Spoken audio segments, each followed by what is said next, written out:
Hello WhatsApp guys, আসসালামু আলাইকুম। আশা করি সবাই ভালো আছেন, আমরাও ভালো আছি। তো দেখতে পারতেছেন আমরা হয়তো কোনো জায়গায় যাওয়ার জন্য রওনা হচ্ছি। সো আমরা আজকে কোথায় যাব এইগুলাই দেখাবো, পাশে থাকেন, খুব মজা পাবেন। সো আজকে আমরা কলারামপুর থেকে হুলুলাঙ্গা যাচ্ছি। ওইখানে আমার একটা বন্ধু থাকে, আমরা গাড়ির জন্য ওয়েট করতেছি। গাড়ি আসলে আমরা চলে যাব, কারণ অনেক দূরে রাস্তা, তো গাড়ি অবশ্যই লাগবে। তাই গ্যারাপ করতে হয়। মালয়েশিয়াতে কোনো জায়গায় যাইতে হলে অনলাইনে গ্যারাপ করলে অনলাইনে গাড়ি চলে আসে। তাই আমরা অনলাইনে গ্যারাপ করলাম, গাড়ি আসতেছে। এই সুযোগে আমার সাথে সাথে কে কে আছে চলেন তাদেরকে দেখি। তো এ হলো আমার বন্ধু আব্দুর রশিদ, তারপর হলো ফজলে রাব্বি, তরিকুল, মানজা মুঞ্জা নিয়া পোলাপানগুলো বাপসব এক একটা এক এক রকম। এই যে সানাউল্লাহ, এই যে আমার ভাই মুস্তাকিন, এই যে পরে আমি। তো ওই দিক দিয়ে ডায়লগ মারতে মারতে এই দিক দিয়ে আমাদের গাড়ি চলে আইছে।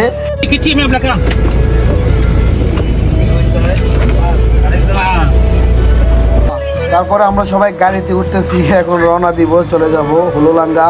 তো আমাদের জন্য দোয়া করবেন, আমাদের পাশে থাকেন, অবশ্যই মজা পাবেন। চলেন, লেটস গো।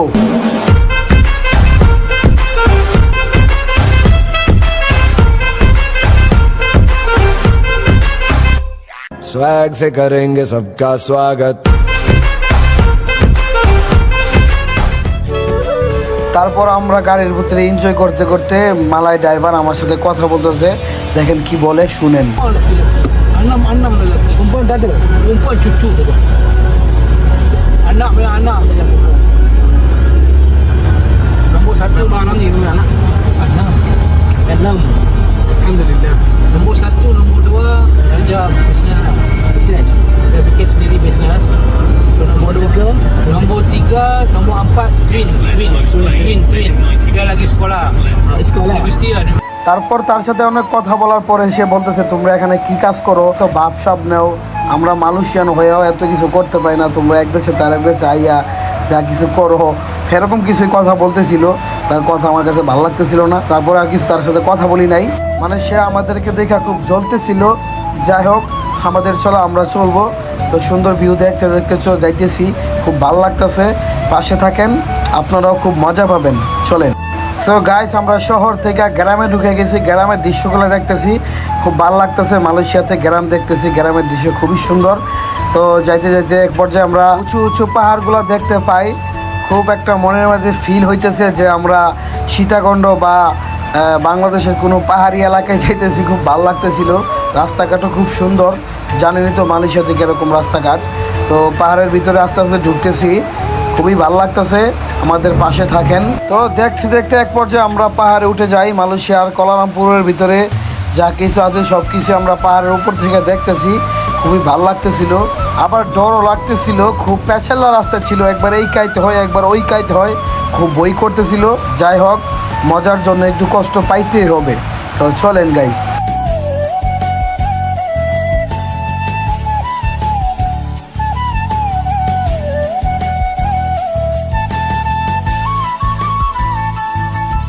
সো আরও কিছুক্ষণ চলার পর রেড ক্রস পড়ছে, ওইখানে খুব দেরি হইতেছে, কারণ পাহাড়ের উপর রাস্তা তো খুব ছোট ছোট রাস্তা, খুব দেরি হইতেছিল, জাম ছুটতেছে না। অনেকক্ষণ রেড করতেছি, পোলাপান সবগুলা বোরিং হয়ে গেছে।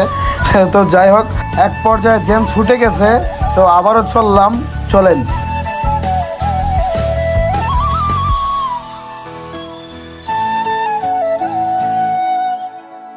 দেন গাইজ, খুব জার্নি করার পরে আমাদের গন্তব্যস্থানে চলে আসলাম। আর আসার পরে আমার বন্ধুর হাসি মুখটা দেখে আমাদের খুব ভালো লাগতেছিল, সে খুব খুশি ছিল আমাদের আশায়। তারপর অন্যদের সাথে সে দেখা করতেছে। তো গাইজ, ড্রাইভারকে আমাদের বিদায় করতে হবে, তো ড্রাইভারকে বিদায় করে দিলাম। আমি আইসা দেখে ওরা জিম করতেছে, এখানে আইসে ফাইজলামি শুরু করছে, কারণ বুঝেনি তো, সব বাপজিটা একসাথে হইলে আর কি হয়, এরকম একটা অবস্থা। তো জিম করার পরে আমরা চলে যাব এখন পাহাড়ের উপরে। চলেন আমরা পাহাড়ে উঠি। তো প্রথমে খুব সহজ লাগতেছিল, দৌড়ায় দৌড়ায় উঠতেছিলাম, খুব ভালো লাগতেছিল। যদি আসতেন তাহলে বুঝতেন, ফিলটা খুব সুন্দর ছিল আমাদের। তো কিছুক্ষণ ওঠার পরে দেখি ওরা হাঁপায় গেছে, এখনই পানি খাওয়া ধরছে। তো আর কি করার, ওদেরকে দিয়ে কিচ্ছু হবে না, ভবিষ্যৎ খুব অন্ধকার। তো গাছ, যাই হোক, অনেকক্ষণ হাঁটার পরে আমরা এখানে একটু রেস্ট নিতেছি। এর মাঝখান দিয়ে ও আবার একটা শাহরুখ খানের ভাব নিয়ে নিল। তো তো দেখেন এখানে মমিসিংহা মনিরদের মতো ওরা বৈশা রইছে। তো গাইস কেউ সিরিয়াসলি ভাববেন না, আমরা দুষ্টামি করতেছিলাম। তো দেখেন এইখানে আবার কি করতেছে, একটার কান্দের উপর আরেকটা উঠছে, হ্যাঁ ওইটা আবার ওইটারে ফালাই দেবার চেষ্টা করতেছে। তো সব বন্ধু বান্ধব একসাথে হইলে আর কি যা হয়। তো গাইস যাই হোক, তো আমরা আরো উপরে যাব, চলেন আমরা আরো উপরে উঠি।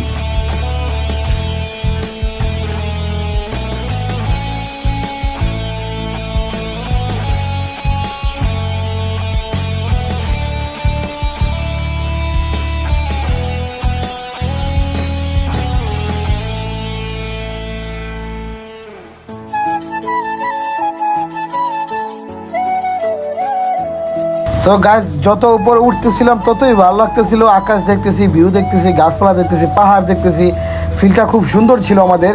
তো এক পর্যায়ে আমরা শেষ পর্যায়ে আইসা পড়ি, এখানে আইসা বসি, বন্ধু বান্ধব সব মিলে আড্ডা দেই। তো আর অনেকক্ষণ আড্ডা দেওয়ার পরে দুষ্টামি শুরু হয়ে গেছে পিঁপড়ার সাথে। আমার এক বন্ধু পিঁপড়াকে নিয়ে খুব দুষ্টামি করতেছে, তো আমরা খুব মজা করতেছি এখানে আইসা। তো অনেকক্ষণ বসে আছি, খুব ভালো লাগতেছে। তো এখন আমাদের চলে যাওয়ার পালা, এখন আমরা নিচে চলে যাব। তো কিভাবে যাই এটাও দেখাবো, চলেন। তো যাওয়ার পথে আমার বড় ভাই কিছু ডায়লগ বলবে, তার ফিলটা কেমন লাগতেছে সে ফিলের কথা বলবে। এটা হলো হিমালয়ের দেশ, ইউরোপ কান্ট্রির ভিতরে সবথেকে সেরা দেশ সিস মালয়েশিয়া। ওকে, আর কিছু বলার নাই। না আমার বড় ভাই একটা বয়স দিব এখানে আর কিছু বলার নাই।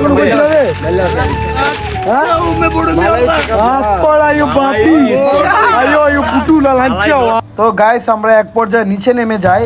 তো আমার বন্ধু কি কাজ করে এইগুলো দেখাই, যে দেখেন ও হলো কনস্ট্রাকশনের কাজ করে, তার সাইডে সে পাহাড়েই থাকে, পাহাড়ে খায়, পাহাড়ে ঘুমায়। তো এখানে আবার আমার ভাই বাদাররা খুব চিল মোড়ে আছে। তো আরেকটাই পাহাড় থেকে নাইমবা খুব ক্লান্ত ঘুমায় পড়ছে, দেখেন কোনো দুদিনের কোনো খোঁজ খবর নাই।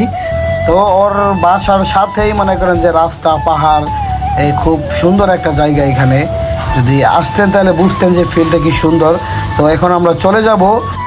তো গ্যারাপ বার করতেছি, কিন্তু গ্যারাপ এখানে ধরে না, গাড়ি এখানে ধরে না, অনলাইনের গাড়ি এখানে ধরতেছে না। তো খুব টেনশনে ছিলাম। তো বন্ধু আমাদের থেকে বিদায় নিতেছে, সেও খুব মরমরা হয়ে আছে। তো আর কি করার, চলে যেতে হইব। তো এক পর্যায়ে গ্যারাপ পাইলাম না, আমরা হাঁটতে শুরু করলাম, দেখা যাক কোথায় গিয়ে গ্যারাপ পাওয়া যায়। তো চলেন। তো গাইস হাঁটতেছি আর খুব বই পাইতাছি, কারণ এখানে একটা কুকুরও নাই রাস্তার মাঝে, শুধু গাড়ি চলাচল করতেছে, কোনো মানুষ নাই, কিছুই নাই। তো আমরা খুব টেনশনে ছিলাম, কারণ আমরা সবাই বাঙালি, কেউ বাসা দিয়ে কোনো পান্ডায় না, যদি পুলিশ টুলিশ ধরে। তো এরকম কিছু টেনশনে নিয়ে আমরা পড়ে আসছিলাম।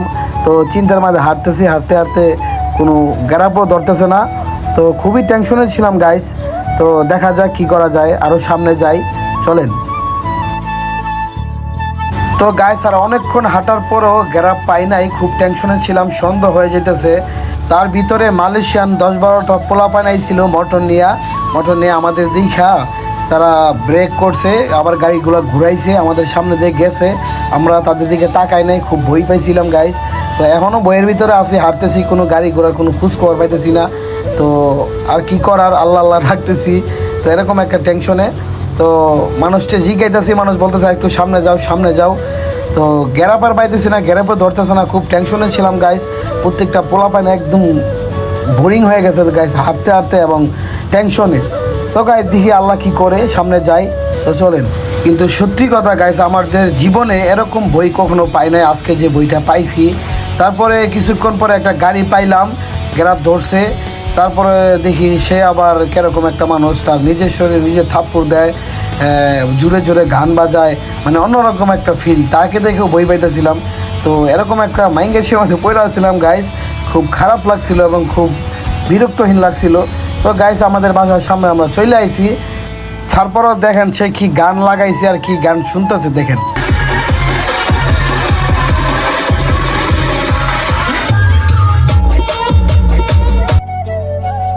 তো আমরা আমাদের রুমের সামনে আইসা পড়ছি, এখন আর বই নাই, তার সাথে কথা বলতেছি, পুরোটা রাস্তায় তার সাথে কোনো কথা বলি নাই। তার ভঙ্গি ভাঙ্গি অন্যরকম ছিল, খুব বই পাইতেছিলাম, যা আমাদের জীবনে কখনো এই বই পাই নাই। তো আলহামদুলিল্লাহ এত বিপদ থেকে আল্লাহ বাঁচায় আনছে আমাদের রুমে।